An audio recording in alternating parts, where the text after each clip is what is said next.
All right, so the recording has started. So this is DocentEDU. I'm going to cover the basics of how to create a docent and kind of what it is.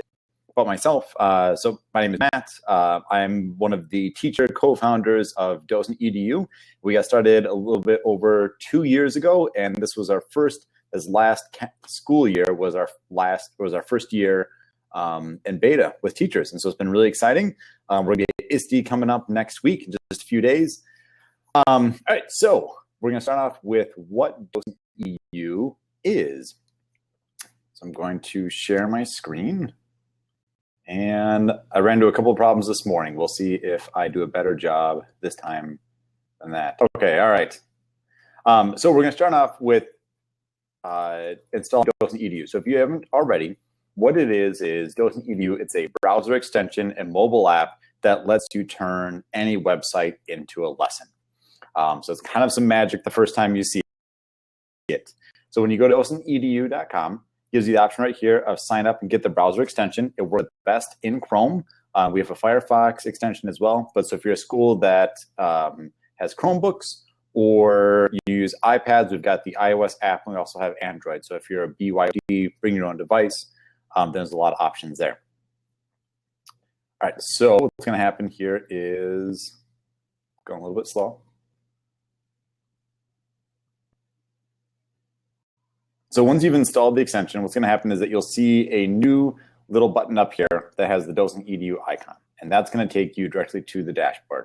So I'm just going to go ahead and, I don't know if it's my internet connection here, it's going a little bit slow. I'm just going to go ahead and open up a new tab. Oh, okay, all right, so there we go. All right, so I'm going to go back to that.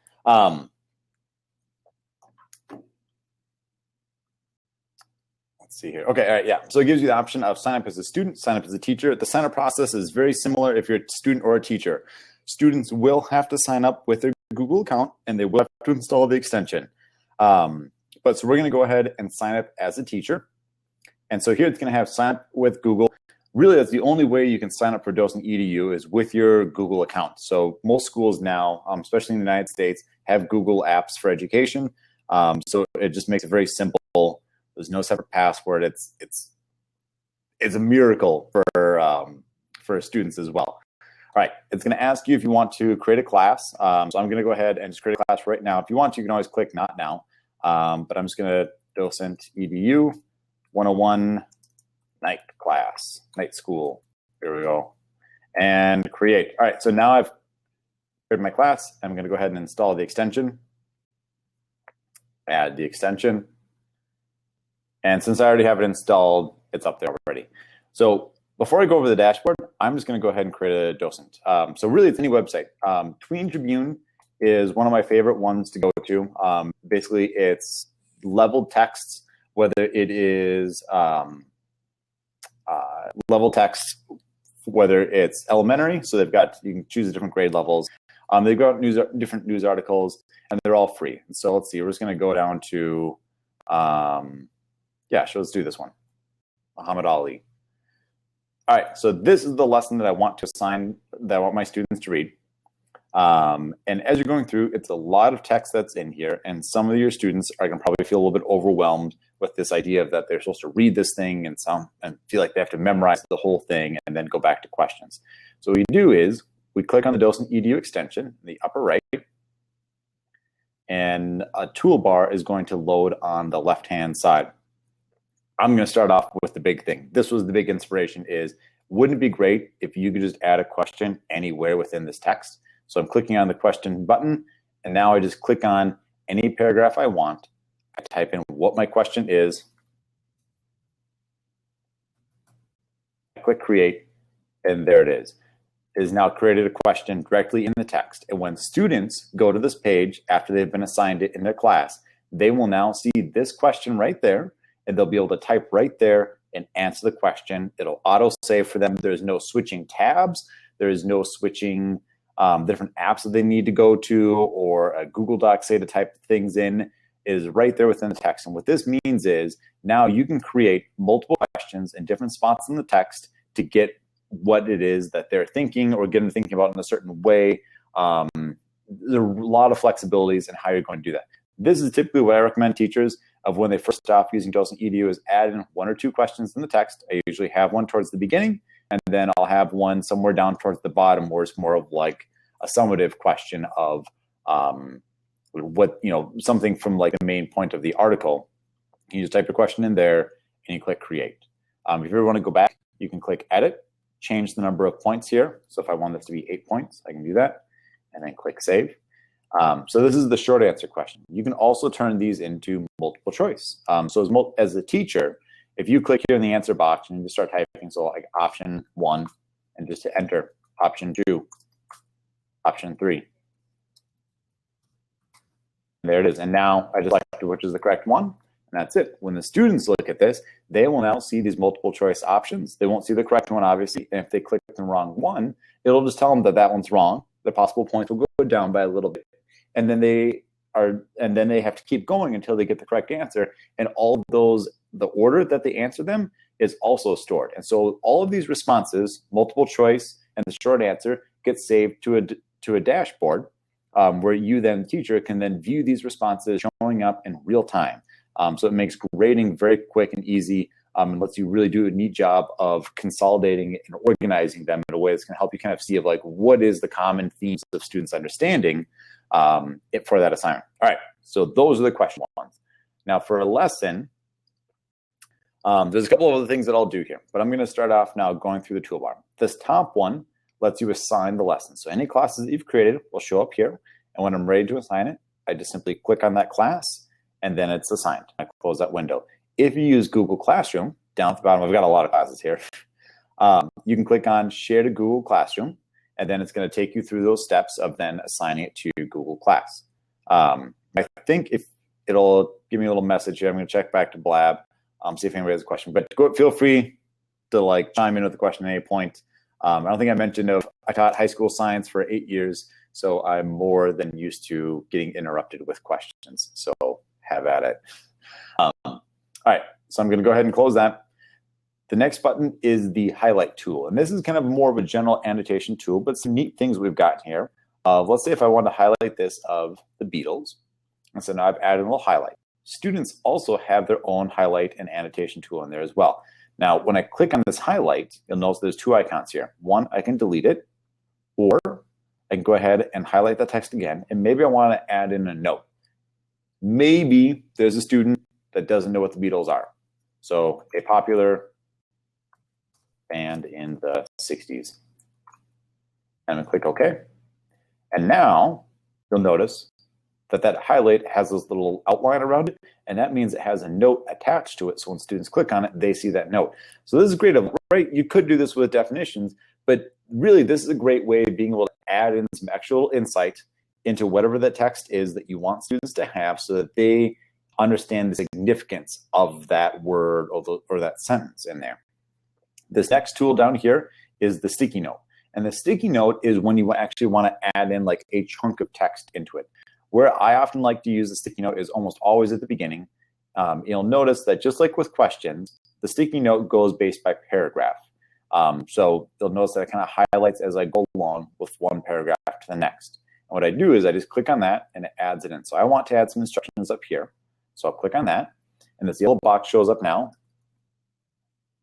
I'm simply going to type in my instructions or whatever those are going to be. And students now see that. So instead of me getting up there in front of class, or you getting up there in front of class and giving students instructions, and of course there's going to be somebody of, can you repeat those instructions? I feel like I missed something, or I got distracted.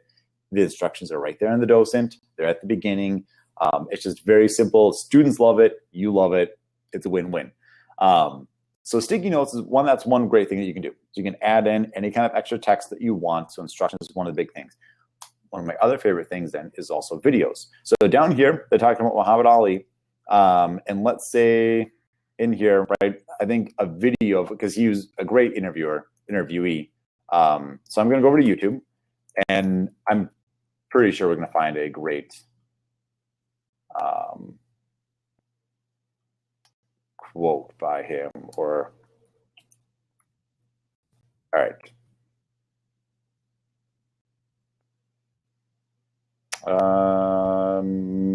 Funny speeches. All right, sure. Let's say we're going to go with that one. So let's say this is a video that I want to have that I want my students to watch. And oftentimes, you as the teacher, you get stuck, right? You got the dilemma now of, do I have them watch the video before, but then it's going to ruin some of the stuff in the text? Do I have them watch it after, but then that's kind of after the fact? Like, there's going to be that key point someplace in this reading that it would really fit to have some of these videos. So what we do is, for YouTube, just simply copy this URL, head back to your docent, and we're going to add in a sticky note. Oops. And I'm just going to paste that YouTube URL in. And there it is. We now have the YouTube video embedded into this web page. You'll notice it's still tweentribune.com. It's still the actual web page, but the extension is now letting me add these things in.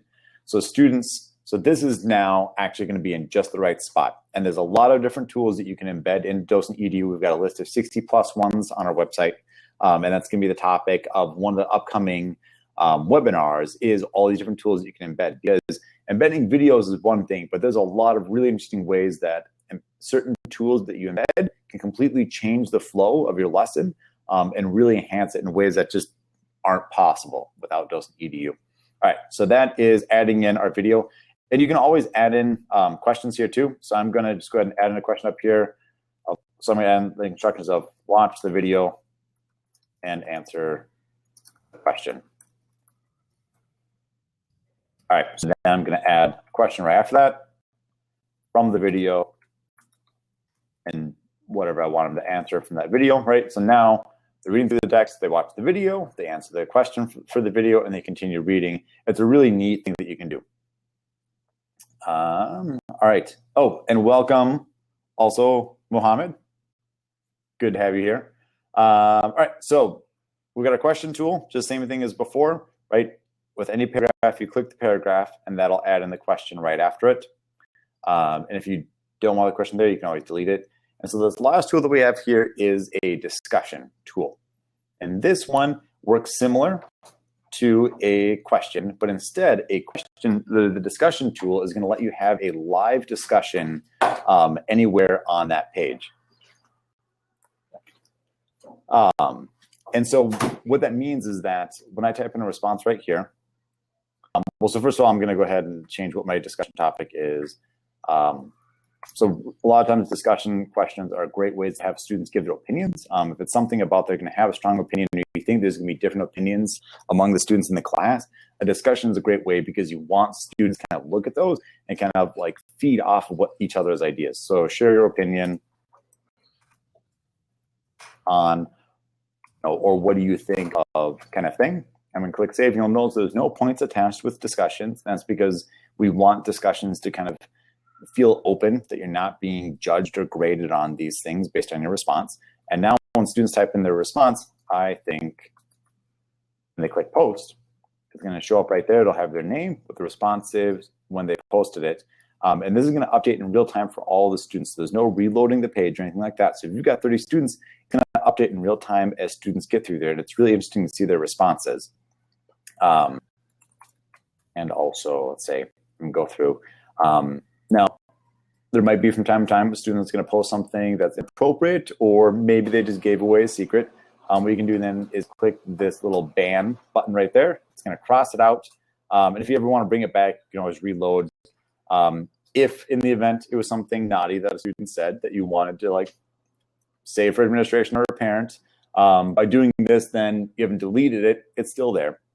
But so that's the discussion question. And sometimes what I like to do from that is after a discussion, I like to follow it up with like choose one student's response from discussion and say like something of like, how would you respond to it? Or what do you think? Or, maybe one that you agree or that you disagree with, and explain your reasoning for it. So that's a good way then too of these the regular questions. Those responses get collected in the dashboard, and you as the teacher are the only one that can view those. All right, so we're all done. We've created our lesson. We can now click on there, assign it to our class, and we're done. That's really it. To then have your students do that, they can either go to the DocentEDU dashboard and click on their lesson, or you just need to copy that link and then send that to the students. One of the things you can do is if you add in hashtag DocentEDU to the end of the URL, what will happen is that then it'll cause the docent to actually auto load. So I'm going to go ahead and copy that in a new tab to show how this works.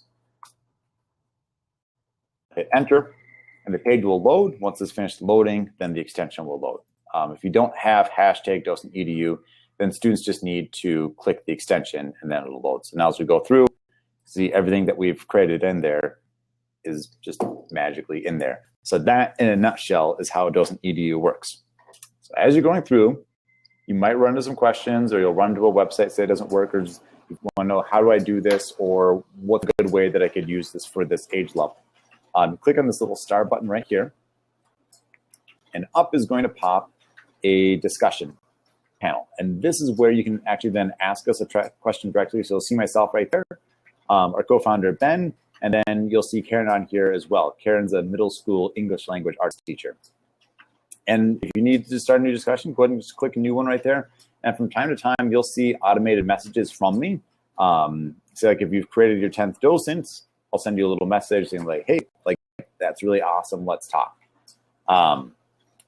So now to get to the dashboard, we'll take a look at a couple of different things. And there's two ways you get to the dashboard. One is clicking on this little dashboard icon, open up new tab, and there's a dashboard. The fastest way that I always get to the dashboard is by opening a new tab and clicking the extension. Close a couple of these tabs here.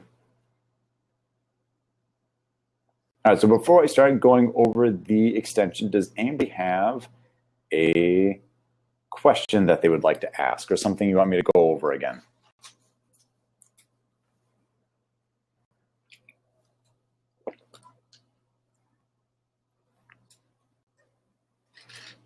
And again, feel free to interrupt me at any point.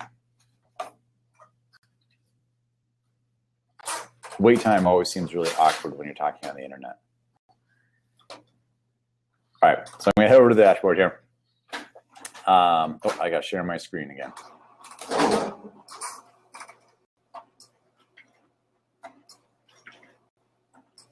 right. So the DocentEDU dashboard is where you're going to find a number of different, very important things. First one that you'll see here is your docent. So a docent is what we call a lesson. If you're not familiar with the name docent, a docent is kind of the expert, or somebody that guides you through something. Really, it's right. That's where the name comes from. You're guiding students through the internet. So here's a list of all my docents. As you create more, it will turn out to be quite a bit of a list. And so what we've added in here is classes. So you can then go through and see all different ones. So for night school, here we go. Here's the docent that we just created today. And from here, you can then assign your docent to a different class if you need to. This button right here lets you share that docent with other teachers. And you'll notice this URL is a little bit different.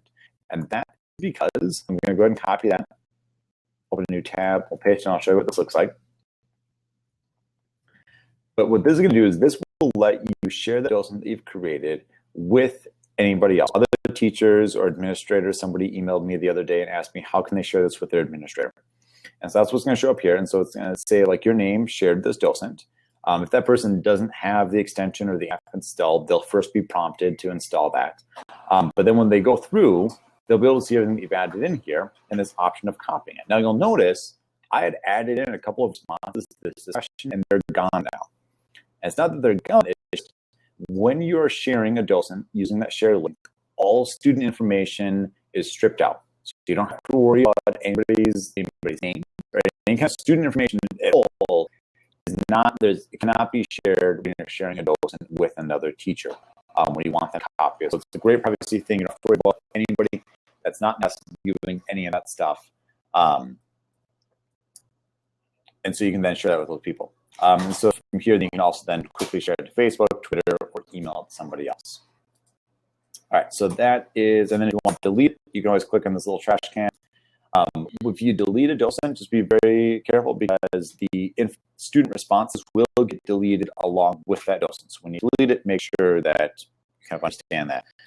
The free trial has limited you to 5 docents at one time. So if you get 5, and some of those were kind of like ones that you're just playing around, feel free to go ahead and delete those and create more of them. That's kind of the way that we designed it, so you can kind of really experiment with this. And then it's $40 per year for a teacher, and that's unlimited everything.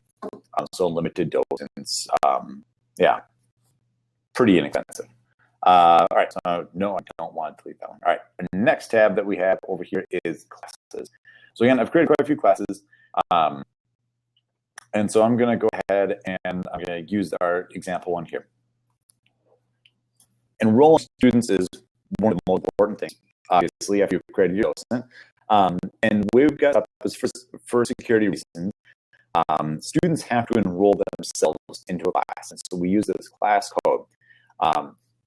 Oftentimes at the beginning of the school year, I use LMS such as Schoology to set up classes, and that's where I have my links. And I just simply give them this link. So I say, go to DocentEDU.com, sign up, and then use this class code. If I'm doing the whole thing kind of like in class, I've got everybody there all at one time, you can click on this little binocular and have this show up there, which is great, right? There's the code, go to DocentEDU.com/sign up and enter this code when asked for class code. It's pretty easy. Students, literally, you can have an entire class of like 40 students signed up in 2 minutes. It's awesome. From here, you can then also at the name of the class, you just click on the class and then change however it is you want it. So let's say if I accidentally spelled it, let's go back, change it. There we go, we're done. This invite co-teacher is one of the new things we added in this year, and it's pretty fun. Click that, and then you enter the teacher's email. So this teacher will have to have an EDU account, and they'll have the extension installed. And what happens is that when you share a class with them, all of those that the two of you create and is assigned to that class then show up between each other, and you can actually edit and create docents in real time together. So if you and another teacher are both on the same docent and assigned to the same class, you'll see the other person's like modifications show up in there. So if you go teach, or if you work with an ELL teacher or a special ed teacher, this is a really great way where we've had teachers that will create the docent and then hand it off to the co-teacher who then specializes in a certain area, and they'll go through and make modifications then based on kind of what their students' needs are. And then you can also click on here and view the student roster. So if we got none there, let's see. All right, so we got some here. And then also lastly, if you ever need to delete class, then put it in here. You'll notice that's grayed out, and that's basically kind of a safety thing of, because when you delete the class, you're deleting all the student responses. It's, chances are you really don't want to do that. So you'd actually have to type in the whole thing of DocentEDU 101-night school. All right, so I'm gonna cancel that. Any questions yet? No, all right. You're all excellent students. All right, now we're going to head over to grades. Actually, I'm going to come back to grades here and switch over to a different count. And this last tab that I'll show you is the help section. So we broke down help into kind of the common areas of your first lesson, creating a docent, setting up classes, right? So it's how do you rename a class? Well, you guys already know that. You're awesome students. So we'll go through and we see all that. Up here, you can see the little profile icon. Here it gives you the option of sign out. Also, what email you're signed in, because if you're like me, we have like 10 different emails that you have connected with Google accounts. So, in the event that it's like all of your docents like they disappeared, check to make sure you're signed in with the right Google account. And you can also switch to a student account, which is a lot of fun. If you want to be a student in another teacher's class, one of the things is you can't be a student in your own class. So I'm like a caveat. We do have some example docents I'll show you later on, and you can be a student in that class if you like. So I'm going to close that. And this little button down here is just like the star button before the toolbar. Click that, and it's going to give you quick access to be able to ask us a question. Really, you get stuck on anything, don't hesitate, just send us a message on there. We're more than happy to respond, help you guys out in any way we can. And our YouTube channel has a lot of questions. There's a lot of tutorials on there as well. We are going to move on to the, let's see here. Yeah. All right. So now we're going to head over to the grades section.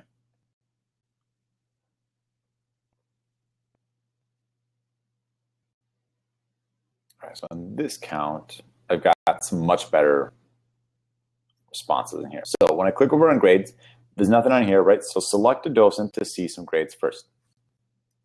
So I'm going to head over to one, and then I can now see a list of all the docents that I have on there.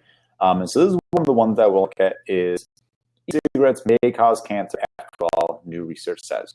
So this is the docent that I created before. And here it is. So it was on fusion.net. We had a bit of a problem with some students smoking e-cigs at our school. So in an effort to, kind of deal with some of those things, I was like, hey, like that actually kind of fits well with our environmental science class. I think we'll do a short little lesson on e-cigs and like chances of it causing cancer here. All right, so I'm going to go ahead and let the extension load. All right, so now as you go through, for this one, what I ended up doing is, so I've got a pre-reading question. In future webinars, I'm going to go over some more in-depth ones of like different types of questions or ways you can have students do some active reading strategies. So this is kind of like a basic one here.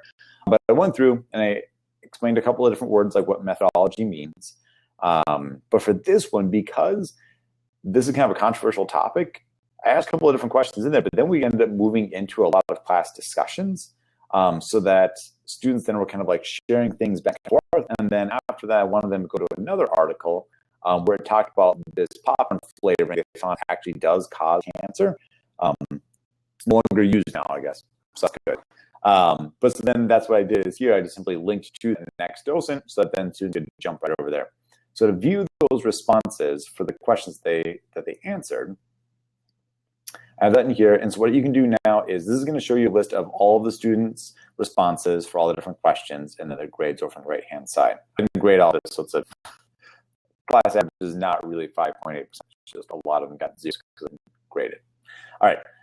So for this first one here, I've got this question of, from the above paragraph, does that mean nicotine, blah, blah, blah. What I want to see here is, great about this is one of my favorite things. As a teacher, this is something I've always wanted. Instead of opening out 30 different Google Docs, like and seeing responses and all those things, it's really easy to miss certain trains of thoughts or certain ideas that students have. And with DocentEDU, you don't have 30 different Google Docs. You can have all of the responses in one spot. It's great.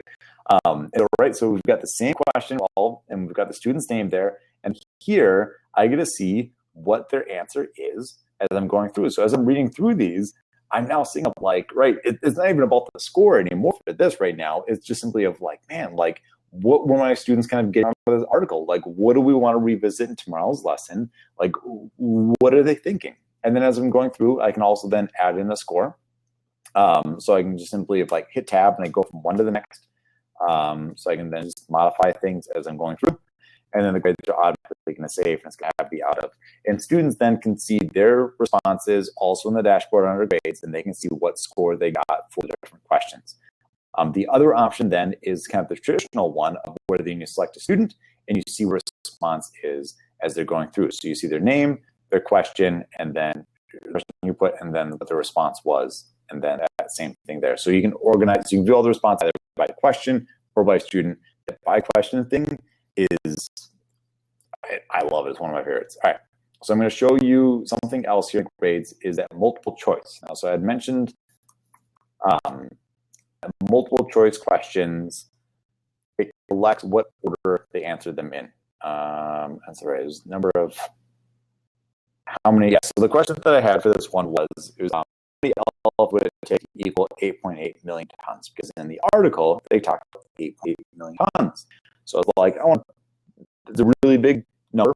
A lot of students aren't going to know what a ton is even anyways. So I want to ask, right, we're going to try and like put this in a different unit of elephants.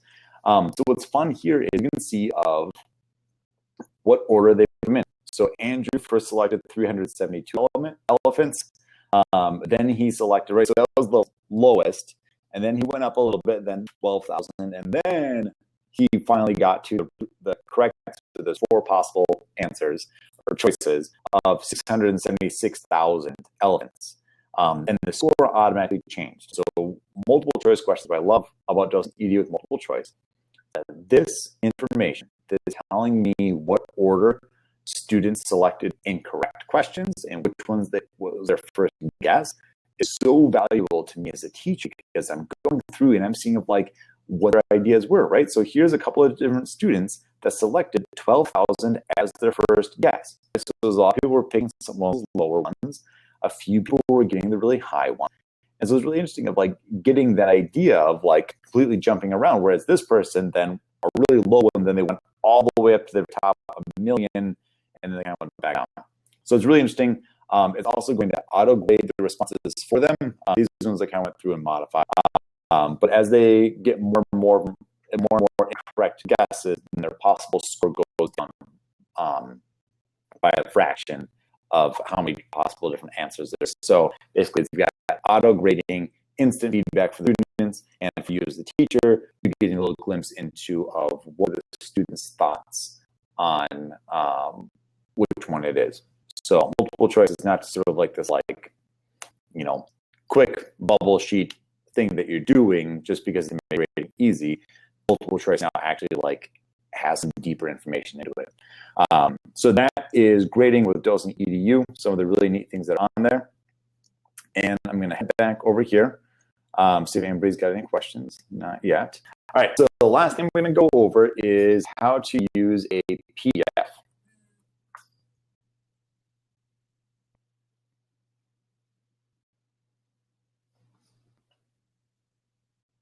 So PDFs and Google Docs are some of the big questions that we get.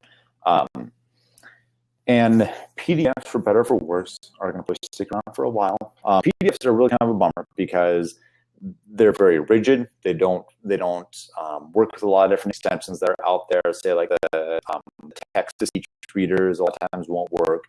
Don't work well on like mobile devices. They're just kind of a bummer, but they're out. So this is a very simple one that is about science fiction. And so this is a PDF that I want to use with my students.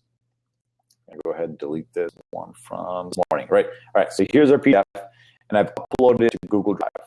So the way that you use a PDF with DocentEDU is you first convert it to a Google Doc. So I'm going to right-click that PDF. Now that's Google Drive. Go to Open With, and then Google Docs. And then Google Docs will go through and it'll convert it. If there's images, it'll do its best to kind of like saving those images out. And then the text is, there it is. We've got a text. Now, we got our PDF. It's been turned into like regular text in a document. What's really nice is you can go through and you can like make any kind of like changes in if you need to, or so if you're going to take multiple PDFs and like modify them around. You can do that now in Google Doc. Before you can use a Google Doc, whether it's from a PDF or one that you've already had, right? Because you probably have a lot of other lessons that are Google Docs, but you want to use them with DocentEDU, right? Because you want to have that where you're embedding questions in multiple spots and collecting them in the database, so your like grading gets sped up. Or you want to embed a YouTube video, which is like, it's the dream of when you start using Google Docs. Of like, I want to add a YouTube video in there. And it's like, I can't. Like, that doesn't make any sense. It's Google. You can't. Well, you can with DocentEDU. So it's a lot of fun. So what you have to do first is you need to publish this Google Doc. Publishing basically turns it into a web page.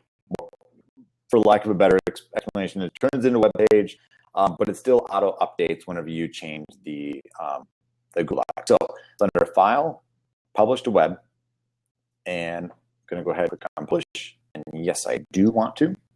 And this is the link that we want right here. So I'm not going to send it into this doc. I'm going to send students. So I copy that link, open a new tab, and I'll paste that in. And there it is. So this is our published Google Doc, and I can now update this. And you can see right here it says updated automatically every 5 minutes. So sometimes there will be changes in your Google Doc that don't instantly show up there, but give a little bit of time, it'll pop up. It does an EDU. It does a really good job if you do add in other text. We've made sure that it does a really good job of kind of like updating, like working with it, being able to figure out like, oh, okay, yeah, like the question should be here, even though you added other stuff up here. So it should work pretty well. All right, so now we've got that, and you can just simply go in, you can add in your questions wherever it is you'd like. Go ahead and use the extension the same way as before, embed your YouTube videos like that in here. Right, so now if I wanted to have something about like like explaining what science fiction is. Back over to YouTube.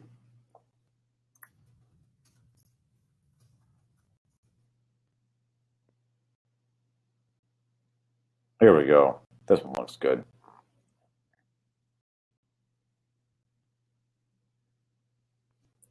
All right, so I'm going to go and copy that URL, head back over here, paste in a link to the YouTube video, and there we go. We got a YouTube video and a Google Doc, and it works. And students can watch it, and you can add in your questions as you're going through.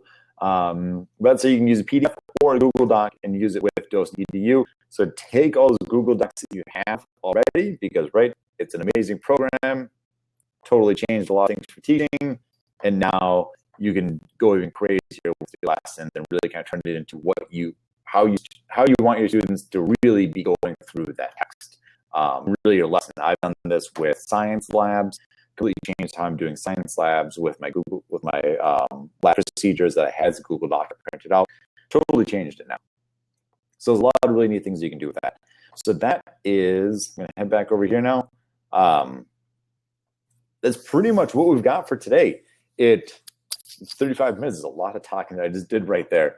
But that's the basic of using DocentEDU. It's start off simple, add 1 or 2 questions to a website, to whatever your reading is going to be, and just kind of start off from there, and you kind of keep going. You can then work on some different types of questions. I've been using DocentEDU with my students for about 1.5 years now, and still, even at the end of the school year, I was finding different ways of how I was creating lessons. And it's something of where it's like you can get really advanced, but start off really simple. Don't overwhelm yourself with kind of like reinventing everything. Just start off with things of like you're just kind of like augmenting and adding to your lesson as you go through, and you're improving it. And then as you use the tool more get more familiar with it, and your students get more familiar with it, you'll kind of come up with new ideas. And I think what's been a lot of fun as a teacher is it's actually like the misconceptions, right? Because I've asked questions and I've learned to ask questions based on the assumption that students read through this big chunk of text and now they're looking at those questions again, or now they're thinking about these things. And that's not a thing anymore with DocentEDU. We're able to assess their thinking at that moment and capture those things, have students kind of solidify what they're thinking with those assessment questions. And then at the end, you can now have, different types of questions that you wouldn't have asked before. Some of these deeper thinking or higher order questions that you want to really get to, you can ask these now because you've kind of been able to craft that that whole lesson in a way that you just couldn't before. So that's a lot of me talking. I'm going to go ahead and pause the recording now.